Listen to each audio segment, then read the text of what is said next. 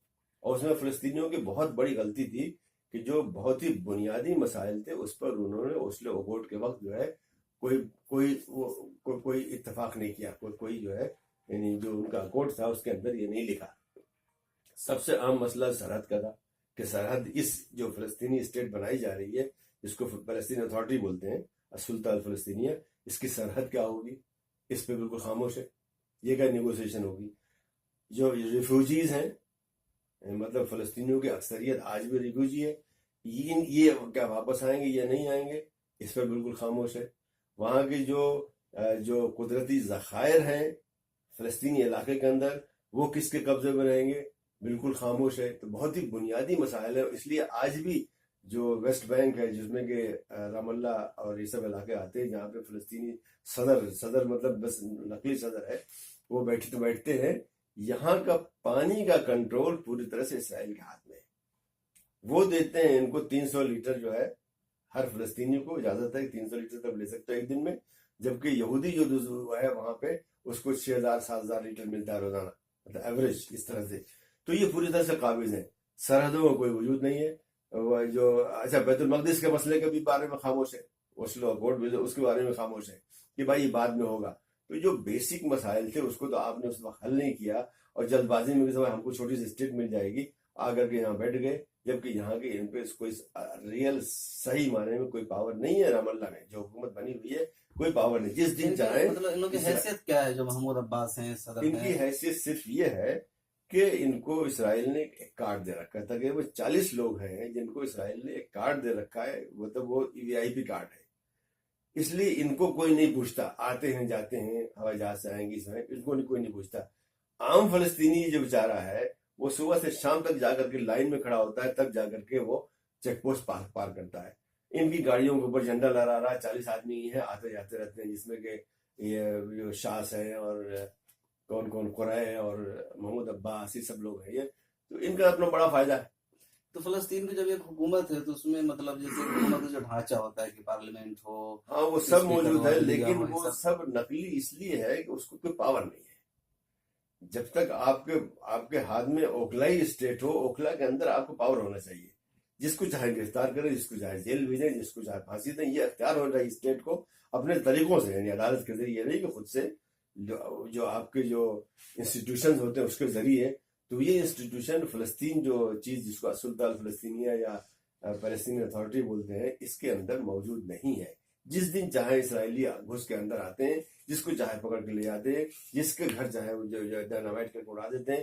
تو وہاں ایسی کوئی چیز نہیں ہے۔ وہ یہی نہیں بلکہ انہوں نے جو ضفہ الغربیہ جو علاقہ ہے وہ بہت چھوٹا سا علاقہ ہے، کوئی بہت بڑا نہیں ہے، اس علاقے کے 3 حصے تقسیم کریں، ABC۔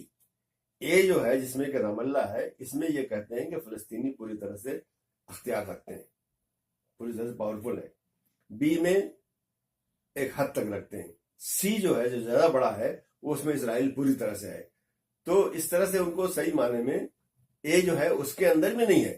اس جس دن چاہتے ہیں اسرائیلی, ابھی کچھ دن پہلے وہاں پہ ایک ٹیلی ویژن تھا جس کو اسرائیلی ناپسند کرتے ہیں, آ کر کے اڑا دیا اس کو خود رام اللہ کے اندر. اچھا جو غزہ کا جو ایریا ہے یہ کون سا ہے؟ غزہ کا ایریا جو ادھر مغرب میں ہے, مغرب میں ایک پٹی ہے, جو پٹی بہت ہی چھوٹی سی پٹی, کوئی بہت بڑی پٹی نہیں ہے, یوں 25 کلومیٹر اور 13-14 کلومیٹر ایسی بہت چھوٹی سی پٹی ہے. یہ پٹی تھی جس کو کہ مصری فوج نے بچا لیا تھا سن 48 میں. اس کے بعد اس میں ان کا فوجی گورنر ہو گیا تھا. اس کے بعد پھر اسرائیل نے قبضہ کیا, لیکن حماس کے آنے کے بعد ان لوگوں نے مستقل جو ہے حملہ کرنا شروع کیا اسرائیلی فوج کے اوپر, یہاں تک کہ وہ بھاگنے میں مجبور ہو گئی. ٹھیک ہے, اور پھر حماس کی حکومت وہاں قائم ہو گئی. پھر الیکشن 2006 میں ہوا, پھر حماس جیت گئی, لیکن اس الیکشن کو چلنے نہیں دیا. امریکہ, اسرائیل وغیرہ وغیرہ سب نے جو ہے اس حکومت گرا دیا ان کو. اس کے باوجود بھی وہ وہاں پہ قابض رہے غزہ کے اوپر, اس لیے کہ وہ سمجھتے تھے کہ اگر ہماری جو طاقت ہے, جو ان کی ریزسٹنس کی جو پاور ہے, جو اسلحے وغیرہ ہے, جو چیزیں ہیں, اس کو محفوظ رکھنا ہے تو یہاں پہ قبضہ رکھنا ضروری ہے. اگر رام اللہ کے لوگ یعنی محمود عباس کے لوگ یہاں آ جائیں گے تو یہ اسرائیل کو ویسے ہی گھسنے دیں گے جیسے کہ وہاں گھستا ہے. تو اس لیے آج تک جو ہے کم سے کم اندر وہ لوگ پوری طرح سے آزاد ہیں. اس مربع کے اندر جو ہے چھوٹا ہی جگہ لیکن پوری طرح سے آزاد ہے. خود وہاں کے رام اللہ کے جو فلسطینی جب وہاں آتے ہیں کہتے ہیں بھائی یہ واحد جگہ ہے فلسطین میں جب کہ ہم لوگ آزاد ہیں. یہ جو آل سعود کے بارے میں, عرب حکمرانوں کے بارے میں کہا جاتا ہے کہ اسرائیل کے قیام میں یا فلسطین کی تقسیم میں ان کا بھی بڑا ہاتھ ہے. کئی لوگوں نے کئی تحریریں بھی لکھی جس میں کچھ ثبوت پیش کیے ہیں. آپ کا ریسرچ کیا کہتا ہے اس بارے میں؟ دیکھیے, سن 48 میں اگر عربوں نے پوری طرح سنجیدگی کے ساتھ, ذمہ داری کے ساتھ اپنا رول نبھایا ہوتا تو یہ نہ ہوتا جو ہوا. یعنی ان کے پاس بہت پاور تھا کہ یہ امریکہ پر اور برطانیہ پر اثر انداز ہوتے, انہوں نے نہیں کیا. بلکہ یہ عام طریقے سے کہا جاتا ہے کہ سن 48 میں جو کنگ عبدالعزیز کی اور امریکی صدر اس وقت تھا, نام یاد نہیں آ رہا, ان کی ملاقات ہوئی تھی بحر احمر میں, فوج اس میں کشتی میں ملاقات ہوئی تھی.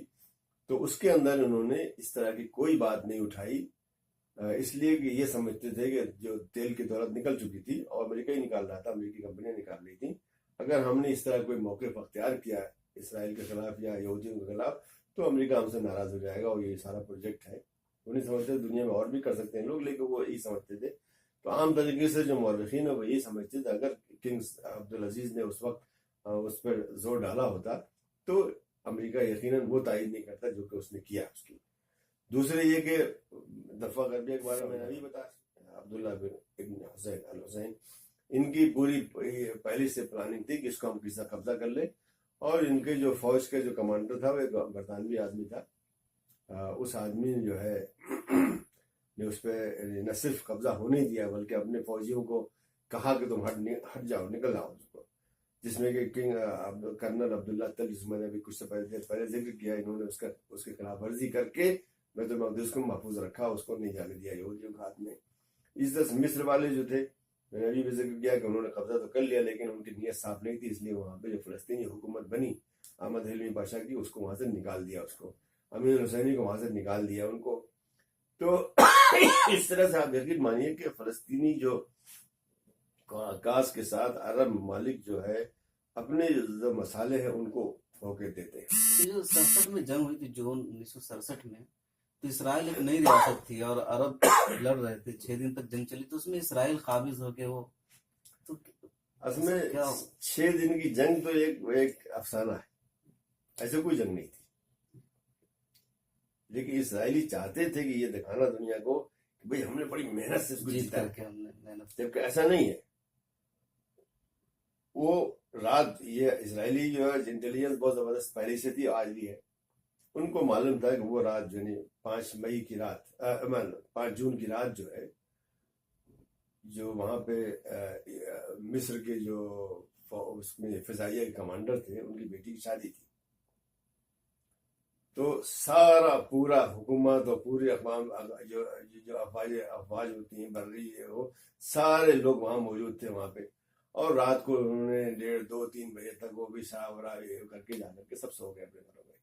اور اسی دن صبح کو بالکل صبح الگ صبح بالکل فجر کے وقت ان کے ہوائی جہاز آئے، انہوں نے سارے کے سارے مصری فوج کے جہاز وہیں پہ اڈوں پہ رکھے اور وہیں پہ ختم کر دیے۔ اس طرح سے فوج جو ہے بالکل ناکارہ ہو گئی۔ کوئی بھی فوج آج جو ہے جب تک اس کو ایریل پاور نہیں ملتا ہے وہ آگے نہیں بڑھ سکتی ہے۔ فوج کے ٹینک آگے بڑھتے ہیں اور اوپر سے ہوائی جہاز اس کو سپورٹ کرتے ہیں، اس کو ایسے جاتا ہے، ایسے قبضہ کرتے۔ تو ان کے پاس کچھ تھا ہی نہیں، بالکل مکشوف بولتے ہیں، ایک دم کھل گیا ان کا، ایکسپوزڈ پوری طرح سے۔ اور اس طرح سے اسرائیل نے اتنی آسانی سے آ کر کے پورا سارا سینہ پہ قبضہ کر لیا، بلکہ اس وقت وہ کہتے ہیں کہ وہ چاہتے تو اگر قاہرہ میں قبضہ کر لیتے، کوئی ان کے لیے مشکل نہیں تھا، لیکن انہوں نے قبضہ اس لیے نہیں کیا کہ یہاں اتنی آبادی ہے، اس پہ کنٹرول کرنا بہت مشکل ہو جائے گا، اس لیے ادھر ہی رہے، سارا سینہ ہی تک رہے۔ اور تقریباً یہی صورتحال جو ہے اردن میں تھی۔ اردو بڑی طاقت ان کے پاس تھی نہیں، پہلے سے بھی چھوٹی سی چیز تھی، اور انہوں نے پہلے شروع کے 2-2.5 دن جو انہوں نے مصری اس کے اوپر گزارے، یہاں پر پورا قبضہ ہو گیا۔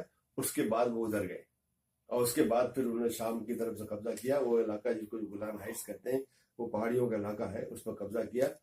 تو اس وقت جو ہے صحیح معنوں میں عرب اگرچہ ان سے بہتر حالت میں تھے، یعنی اگر فوجی ٹینک ہوائی جہاز یہ سب دیکھیں ان سے بہتر حالت میں تھے، لیکن چونکہ اس قسم کی یعنی ایک زندگی عادی ہو گئے تھے تعیش کی، جو مصری فوج انقلاب کے بعد سن 52 میں جو وہاں فوجی انقلاب آیا تھا جس میں ناصر آئے، اس کے بعد جو ہے وہاں کی فوج جو تھی وہ پوری طرح سے ہر چیز پہ حاوی ہو گئی اور بہت آرام طلب ہو گئی۔ سیاست میں حاوی ہو، منسٹر وہی ہو رہے ہیں، ڈائریکٹر وہی ہو رہے ہیں، ہر چیز وہی ہو رہے ہیں۔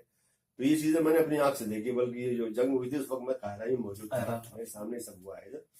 تو وہ بہت ہی تعیش پسند ہو گئے۔ کوئی بھی فوجی اگر تعیش پسند ہو جائے تو پھر وہ جنگ کیا لڑیں گے، وہ تو زندگی زیادہ پسند کریں گے، جبکہ اسرائیل کے اندر ایسا نہیں ہوتا۔ وہ تو فوج جسے ہندوستان میں فوج الگ رہتی ہے اور شہری لوگ الگ ہوتے ہیں، مصر میں ایسا نہیں، سب بالکل ملی ہوئی، آپس میں ملی ہوئی، وہیں رہ رہے ہیں، وہیں پہ پورا سارا وہ بلکہ پوری خواہش تھی، اور آج تو بہرحال اس سے کہیں زیادہ بڑھ چکا ہے کہ ساری زندگی پر جو ہے ہر انڈسٹری وغیرہ پہ فوجی قبضہ کر لیں، اس وقت بھی ہو چکا تھا میرے سامنے۔